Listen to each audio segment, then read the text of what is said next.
જે મારો પગાર આવશે ને 6 મહિનાની અંદર ખજૂરભાઈનું સુરતમાં સર્કલ ના બનાવું ને સિંગ તેલનું પ્રમોશન તો દુબઈ સુધી થાય. જા અને ચેલેન્જ આપું છું, મારી ચેલેન્જ વિશ્વાસ સોનીની 1 વર્ષની અંદર આજથી ગણી લે 31 કાલે છે. તારે પૈસા જોવે ને પાર્ટીના, એ તો બેટા તને નહીં આપે કોઈ.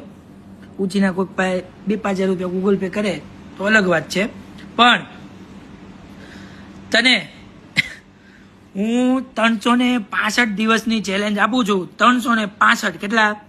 આવતી 31 પહેલા ખજૂરભાઈનો ફોટો બુર્જ ખલીફાએ ના લગાવું તો વિશ્વાસ સોની નહીં. જા બીજું કઈ કેવું તારે લખી લે બેટા. કીર્તિ પટેલ એ કીર્તિ હું થોડી આવું છું બેટા બધી જ વાત ઉપર.